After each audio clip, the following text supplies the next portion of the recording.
A morte, para o hebreu, é um estado de inconsciência até o dia da ressurreição. E alguns teólogos já têm se voltado para esta crença holística bíblica, né? Oscar Cullmann, Clark Pinnock, né? John Stott. Eu tenho até uma obra aqui muito interessante de Edward Fudge, né? Que ele é um teólogo evangélico e que também, em mais de 500 páginas, vou apresentar o livro depois, ele refuta toda essa questão da imortalidade natural da alma, porque a antropologia bíblica é diferente. Por exemplo, aqui no Salmo 6, verso 5 diz: quem morreu não se lembra de ti, entre os mortos quem te louvará?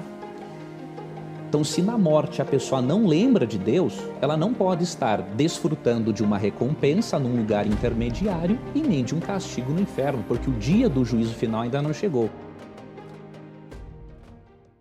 Pastor Leandro Quadro, seja muito bem-vindo, paz e graça, tudo bem? Paz e graça, reverendo, satisfação estar aqui novamente, satisfação também conhecer o pastor Tiago e entregar o nosso abraço, pastor, aqui a toda a HIT TV, em nome da equipe da Novo Tempo também.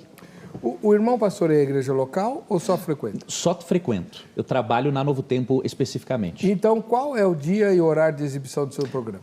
Reverendo, o nosso programa, o Na Mira da Verdade, é todas as segundas-feiras à noite, às 9 horas da noite ao vivo. E aí as reprises, quinta, às 9 da manhã e sexta, às 5 horas da tarde. TV Novo Tempo. TV Novo Tempo. Muito obrigado pela presença. Eu que agradeço. Voltando ao programa, vejam só, faz um tempão que ele não vem. Pastor Tiago Abdala, da Igreja Batista Nova Esperança. Paz e graça, pastor Tiago. Tudo bom? Paz e graça, pastor Heber. Paz e graça, pastor Leandro. É um prazer estar aqui com vocês, participar desse programa e poder conversar um pouquinho sobre a parábola do rico e o Lázaro. Prazer estar de volta. Muito grande. Onde fica a Igreja Batista Nova Esperança? Ela fica na rua Horácio Távora Bacurau, número 10. Ela fica muito próxima do metrô Tucuruvi, pertinho também do Carrefour do Tucuruvi. Então, vai ser um prazer quem quiser nos visitar. Mais uma vez a nossa gratidão, pastor Leandro, pela sua estada aqui. Muito obrigado, reverendo. E a gente queria saber do irmão, como que os irmãos interpretam esse texto? Nós interpretamos, reverendo, e o pastor Tiago, nosso amigo telespectador, realmente como uma parábola, né? Nós entendemos que é uma parábola, reverendo, por alguns motivos. Primeiro, pela perícope ou bloco de ideias no qual se encontra o relato. Segundo, pelos detalhes da própria narrativa. E em terceiro, entre outros pontos, pelo ensinamento bíblico de que a punição dos ímpios será algo futuro. Então, fazendo a primeira análise da perícope, a parábola, a história do rico e Lázaro, né, se encontra num bloco de ideias, numa perícope, em que Cristo começa a tratar do assunto no capítulo 15 e vai até o capítulo 17, verso 10. E o recurso literário que ele se utiliza para se comunicar aqui com os discípulos e com os fariseus também são as parábolas. Então nós pensamos o seguinte, que ao delimitar a perícope, seria muito estranho nós imaginarmos que, por exemplo, o administrador astuto é a parábola, rico e Lázaro não é. Aí tem a parábola da dracma perdida, ovelha perdida, o filho perdido. Então nós cremos que se neste bloco de assuntos, né, Cristo se utiliza da parábola como recurso literário, nós não temos um porquê de não crer que o relato do rico e Lázaro também não seja. Alguns autores eu sei que argumentam, por exemplo, que pelo fato de Cristo ter dado um nome na parábola, isso significa que é literal. Mas eu faço minha citação do Dr. Grant Osborne, que escreveu aquele livro Espiral Hermenêutica. Ele diz que o fato de dar nome à parábola não torna aquilo um relato literal, porque o objetivo é destacar que o pobre tinha muito mais importância que o rico. Né? Então, esse seria esse aspecto pela delimitação da perícope, vemos que é uma parábola porque está num contexto parabólico. Quanto aos detalhes da parábola, pastores, nós vemos alguns detalhes que são inviáveis interpretarmos como literal, né? Por exemplo, aqui fala, no verso 23, que no Hades, onde estava sendo atormentado, ele olhou para cima e viu Abraão de longe. Mesmo que exista um abismo, o próprio Abraão fala no relato entre ambos, ainda era possível ver. Então imagine que cena aterradora, né? Se isso aqui é literal, então todos os salvos poderão ver os ímpios atormentados no inferno, e os que estão no inferno poderão ver os salvos no céu, ou seja, o céu será o lugar mais desagradável do mundo. Um outro detalhe da parábola é que no verso 24, o rico pede para Abraão mandar Lázaro molhar a ponta do dedo na água e refrescar a língua, ou seja, não é um espírito ou uma alma, no Guiena, no Hades, na verdade, não é? Mas é um relato de um corpo. Agora, há um detalhe, para finalizar, e aí eu vou deixar, obviamente, o pastor expressar a opinião. Em Mateus 25, 31 a 46, a gente percebe que a separação dos cabritos e dos bodes, né, entre ímpios e justos, ocorrerá na segunda vinda de Cristo, né? Então, nós não cremos, por exemplo, que o indivíduo esteja sofrendo corporeamente no inferno agora, mas que ele será, sim, jogado num lago de fogo após a volta de Jesus. E nós cremos, reverendo e o pastor Tiago, que esse lançar no lago de fogo, após o milênio de Apocalipse 20, o indivíduo será castigado, sim, proporcionalmente às suas obras, para depois vir o fim de tudo. Então, essas são algumas das razões para nós crermos, né, que é uma parábola, depois nós podemos ver o significado, né, da lição espiritual do relato. Uma das virtudes que o irmão tem, e que eu admiro bastante, é o seu poder de síntese e clareza de ideias. Meu irmão, muito obrigado. O senhor é um ótimo debatedor por causa disso. Opa, obrigado. Agora o pastor Tiago Abdala, com a mesma liberdade, como é que a gente entende esse texto e por quê? Joia. Eu também concordo com o fato de que, dentro do contexto mais amplo, do contexto literário de Lucas, nós temos aqui uma parábola, embora essa parábola ela queira nos trazer ensinamentos reais sobre aspectos que estão na vida pós-morte. E também fazendo o link entre riqueza, né, e o confiar na riqueza e o destino eterno, no caso aqui do rico, contrastando com o destino eterno do Lázaro, né? O contexto de Lucas 16 vem falando muito sobre o aspecto da riqueza. Por exemplo, se nós olhamos para Lucas 16:13, nós vamos observar Jesus dizendo que nenhum servo pode servir a dois senhores, pois odiará um e amará o outro, ou se dedicará a um e desprezará o outro. Vocês não podem servir a Deus e ao dinheiro. Há um aspecto aí de quem eu sirvo, quem é o meu Senhor, quem é que governa a minha vida. E logo na sequência, no versículo 14 de Lucas 16, o próprio evangelista vai dizer que os fariseus que amavam o dinheiro ouviam tudo isso e zombavam de Jesus. Então, o rico aqui na parábola, ele funciona como representante desse grupo que, por amar o dinheiro, por servir ao dinheiro, rejeita o programa de reino de Deus que Jesus está pregando. É muito interessante quando a gente continua lendo, Jesus vai dizer um pouco mais para frente no versículo 16, né, que a lei e os profetas profetizaram até João. Desse tempo em diante, estão sendo pregadas as boas novas do reino de Deus e todos tentam forçar sua entrada nele. Então, tem o aspecto da riqueza, tem um aspecto futuro que tá relacionado aqui ao reino de Deus, né? No próprio capítulo 16, no versículo 9, Jesus vai falar sobre moradas eternas, né? Usar o dinheiro não para fins iníquos, né? Mas pensando em algo que virá depois, né? O rico da parábola é alguém que apenas pensou em si, não se preocupou com Lázaro que jazia à sua porta, né? Embora ele o conhecesse, o chame pelo nome na parábola, ele pouco se importou com esse sujeito nessa condição, e o texto vai nos ensinar, então, aspectos que têm a ver com o nosso futuro eterno imediatamente depois da morte. Essa é a compreensão, pelo menos, da tradição protestante, evangélica, já de longo tempo. Quer dizer, entender que o tormento aqui é tormento, não é um sono, não é um descanso, né? Há um contraponto aqui entre o tormento de Lázaro e o tormento que o rico vai experimentar naquilo que é chamado de Hades.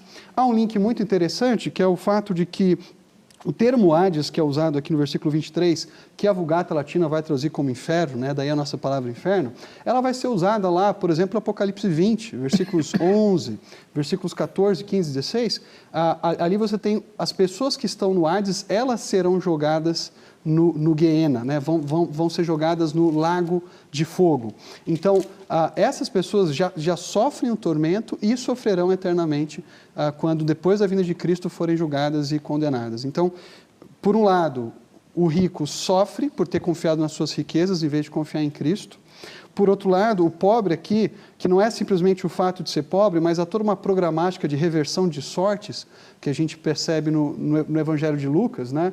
Quando a gente lê, por exemplo, o Magnificat, o Cântico de Maria, lá em Lucas 1, 50 a 55, a gente percebe essa reversão, né? Os humildes sendo exaltados, os soberbos sendo humilhados, a gente vê nas próprias bem-aventuranças, né, os pobres tendo a própria consolação agora, mas depois sofrendo as consequências disso. Então, esse pobre aqui, ele está como representante desse grupo, que, em vez de depender de si mesmo, ele decide abraçar esse reino que Jesus está propondo. E ele agora está junto a Abraão. Né? Não há um sono, não há um descanso, não. Imediatamente, depois que ele morre, né, ele nem sequer é sepultado como rico, ele já está junto com Abraão. Assim como nós vamos ver um pouco mais adiante, né, olhando para o contexto literário de Lucas, quando nós observamos, por exemplo, Lucas 23, 43, os nossos telespectadores conhecem muito bem, Jesus dizendo para o ladrão da cruz, né, que hoje mesmo, né, naquele dia em que aquele ladrão morreria, ele estaria com Cristo no paraíso. O irmão diz que Lucas 16 é uma parábola, certo? O fato de ser uma parábola ou não, não atrapalha um pouquinho a doutrina da Igreja Adventista que nega a existência de vida consciente após a morte? Boa sua pergunta, reverendo. Não atrapalha pelo seguinte: se nós entendermos que Jesus se utilizou de uma história popular para chegar à mente das pessoas, e se nós avaliarmos o contexto geral do Antigo Testamento, especialmente, né, que mostra uma antropologia não grega, fica tranquilo de resolvermos o problema. Por exemplo, na Bíblia, a antropologia bíblica é holística, ou seja, não é dicotomista nem tricotomista, né? Quando Paulo menciona, por exemplo, espírito, alma e corpo, em 1 Tessalonicenses 5, 23 e 24, ele não faz para separar, ele só menciona que os três aspectos do mesmo ser precisam ser trabalhados para a volta de Cristo. O pensamento hebraico, ele é holístico. Então, o que acontece? Para o hebreu, eu até queria ler rapidamente, vendo alguns textos. Fique à vontade. A morte, para o hebreu, é um estado de inconsciência até o dia da ressurreição. E alguns teólogos já têm se voltado para esta crença holística bíblica, né? Oscar Cullmann, Clark Pinnock, né, John Stott. Eu tenho até uma obra aqui muito interessante de Edward Fudge, né, que ele é um teólogo evangélico e que também, em mais de 500 páginas, vou apresentar o livro depois, ele refuta toda essa questão da imortalidade natural da alma, porque a antropologia bíblica é diferente. Por exemplo, aqui no Salmo 6, verso 5, diz: quem morreu não se lembra de ti, entre os mortos, quem te louvará? Então, se na morte a pessoa não lembra de Deus, ela não pode estar desfrutando de uma recompensa num lugar intermediário e nem de um castigo no inferno, porque o dia do juízo final ainda não chegou. E aí nós vamos para Eclesiastes, 9, versos 5, 6 e 10, que diz assim, que os vivos sabem que hão de morrer, mas os mortos não sabem coisa nenhuma, nem tão poucos que desce a região do silêncio, porque a sua memória jaz no esquecimento. E aí o verso 6 complementa. Eles não sentem mais amor. Se estivessem no lugar intermediário, sentiriam amor por estarem lá. Não sentem ódio e nem inveja, ou seja, não estão no inferno. Então, o pensamento, se nós avaliarmos, reverendo, o pensamento holístico bíblico, nós perceberemos, né, que Jesus está se fazendo de uma história popular. Tem um material interessante que nos ajuda nisso, que é o relato. Flávio Joséfo, né, escreveu a história, né, do Hades para os gregos. E neste relato ele apresenta um lugar como o seio de Abraão, ele apresenta um indivíduo sendo atormentado. Há muitas similaridades entre o discurso aos gregos de Joséfo com esse relato de Jesus. Então nós cremos o seguinte: assim como Cristo falou da parábola do administrador infiel, sem apoiar que sejamos infiéis, ele usou uma história popular sem apoiar a imortalidade natural da alma, não é? Para ensinar uma das lições morais muito interessantes que o pastor Tiago apresentou, que é aquilo que nós fazemos com a riqueza nesta vida vai determinar o nosso futuro. E uma outra lição que nós percebemos ali no final, dos versos 29 a 31, é o seguinte: o rico que está com um corpo no inferno, esse é um detalhe interessante, ele pede até água, ele não está com a alma nem um espírito lá, um espírito não tem língua, né? Ele pede para mandar alguém avisar os seus irmãos que o lugar é terrível. E aí Jesus fala assim, olha, Abraão fala, né? Eles têm a lei de Moisés e os profetas. Ou seja, mesmo que alguém ressuscite dos mortos, se eles não aceitarem os escritos do Antigo Testamento e não verem o Messias aqui, eles não vão ter a salvação. Então nós cremos, reverendo, que olhando a antropologia bíblica como um todo, nós não vemos um problema no relato do rico e Lázaro, né? Por ser parabólico. Pastor Tiago, concorda? Concordo em parte, discordo em parte. De fato, até estudiosos bastante conhecidos, por exemplo, do Novo Testamento, como o Dr. Robert Stein, olha para esse texto como uma parábola, mas nem por isso nega essa perspectiva do pós-morte imediato, né?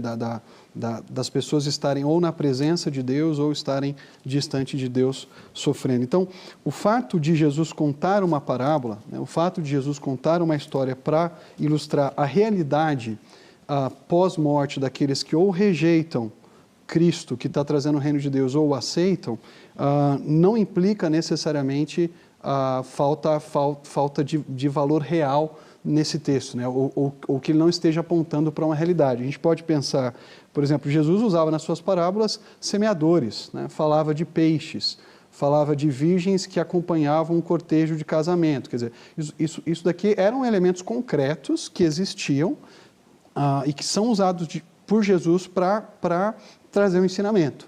E o foco de Jesus aqui está muito com essa realidade pós-morte, né? O fato de que o livro de Salmos, e eu tenho trabalhado o livro de Salmos com os meus alunos lá no seminário, realmente, Salmos capítulo 6, Salmos capítulo 30, Salmo capítulo 88, eles vão demonstrar um aspecto que a gente chama de progresso da revelação.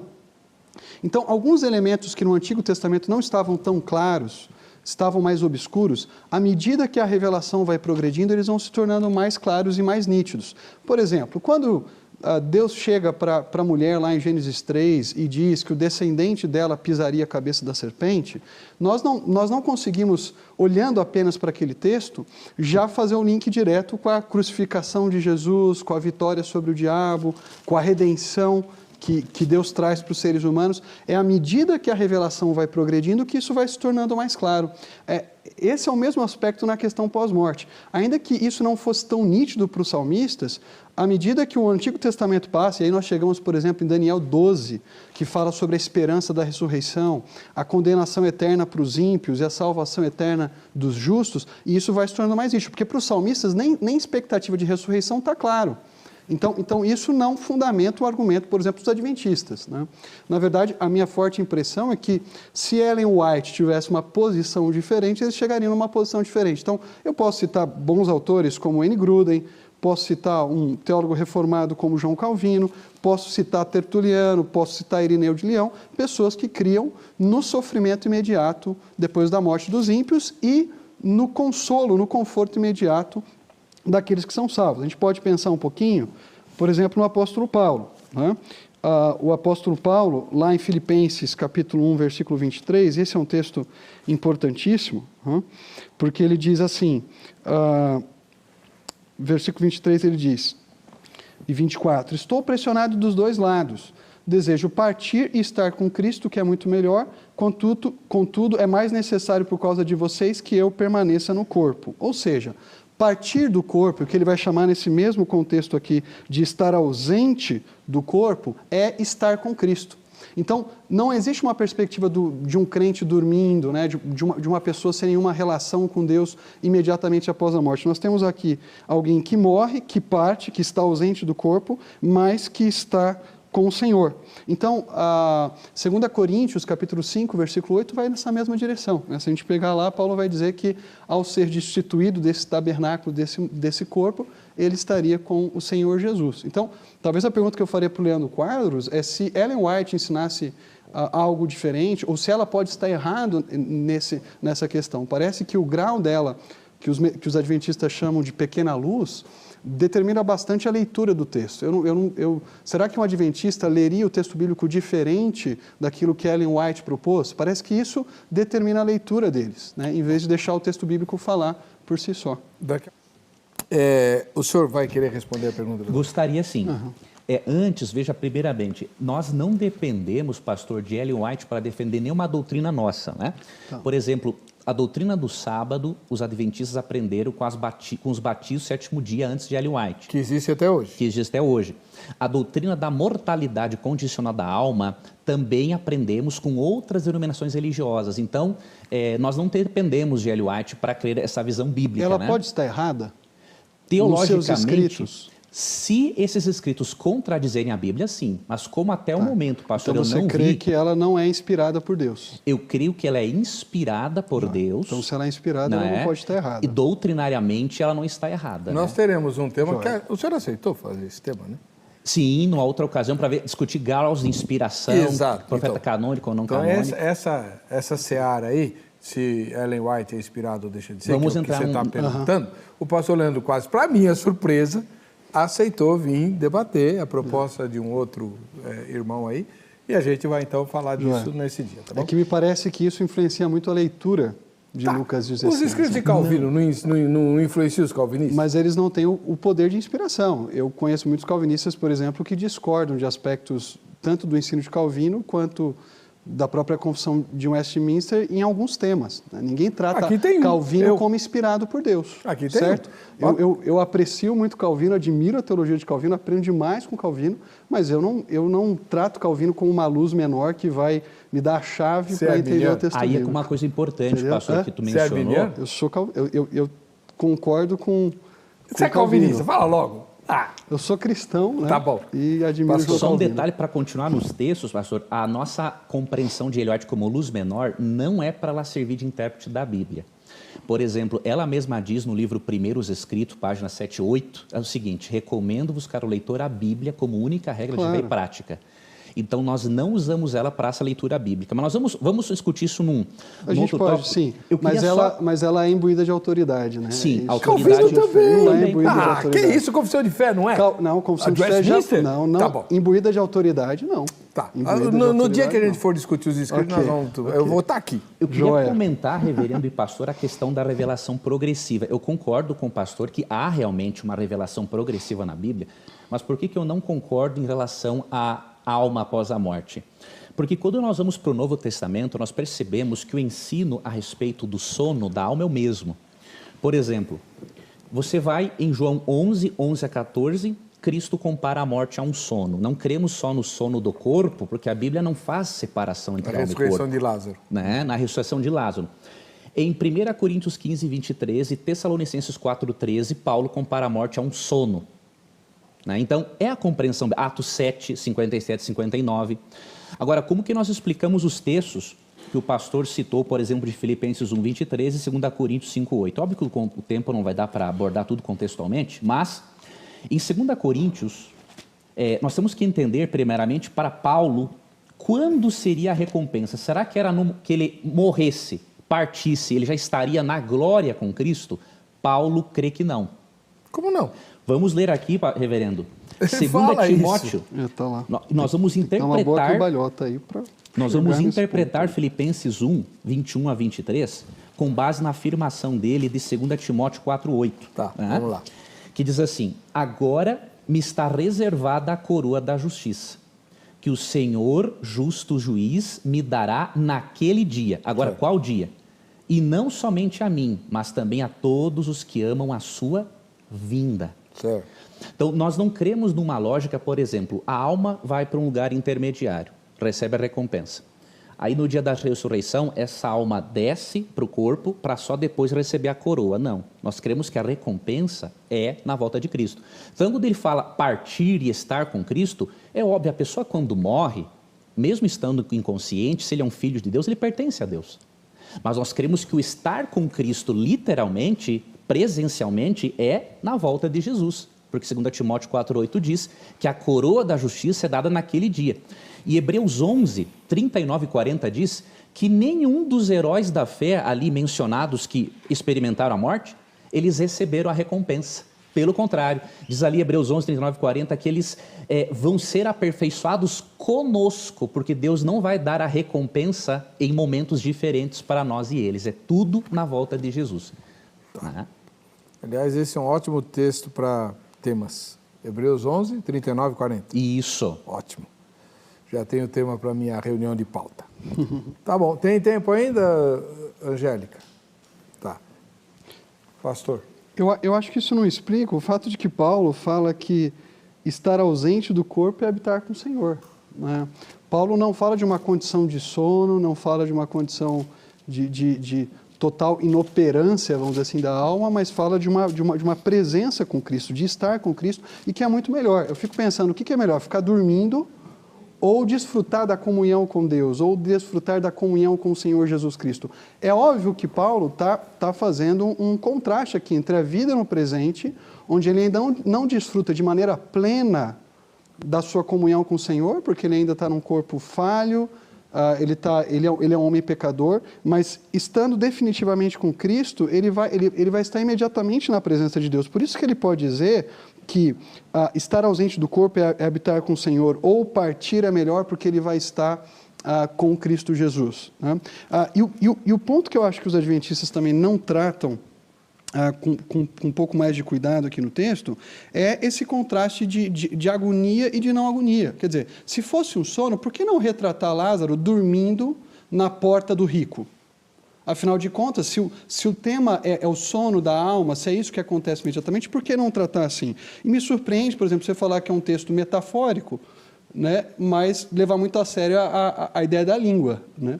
Parece que o ponto aqui não estão nos detalhes, estão nos ensinamentos principais. Riqueza, né?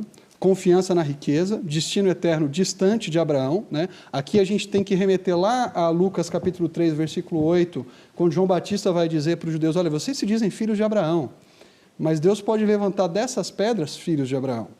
Aqui a gente tem que olhar para o contexto maior de Lucas, por exemplo, especialmente Lucas 19, que vai dizer que Zaqueu, ao se converter, esse sim agora é filho de Abraão, né? Ou daquela mulher que andava encurvada e é curada por Jesus, né? Então, há aqui uma oposição entre o fato de eu ser descendente de Abraão não me garante a eternidade ao lado de Deus. E Abraão aqui funciona como esse símbolo, como representante daqueles que estarão imediatamente com Deus, com o Senhor, depois da sua morte. Lucas 16, 24 diz, então chamou, pai Abraão, tem misericórdia de mim, e manda que Lázaro molhe a ponta do dedo na água, refresque minha língua, porque eu estou sofrendo muito neste fogo. O final do 25, o pai Abraão diz, agora, porém, ele está sendo consolado, Lázaro, e você está em sofrimento. Quer dizer, não tem como se falar aqui de descanso, de sono, né? Especialmente à luz de outros textos da Bíblia, né? Por isso que eu peguei esse ponto da Ellen White, porque um dos princípios protestantes é analogia fidei, né? A Escritura interpreta a própria Escritura.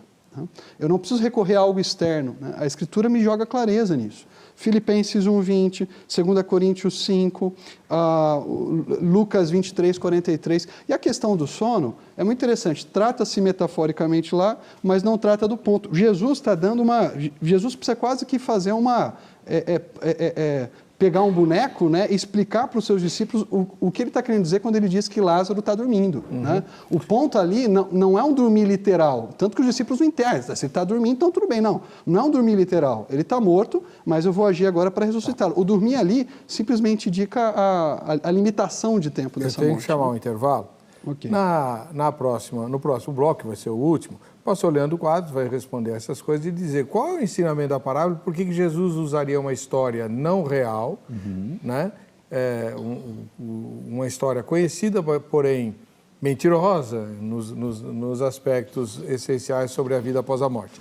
E o pastor Tiago vai dizer se o Lucas está falando sobre o que acontece depois da morte, antes da ressurreição, por que o rico tem corpo?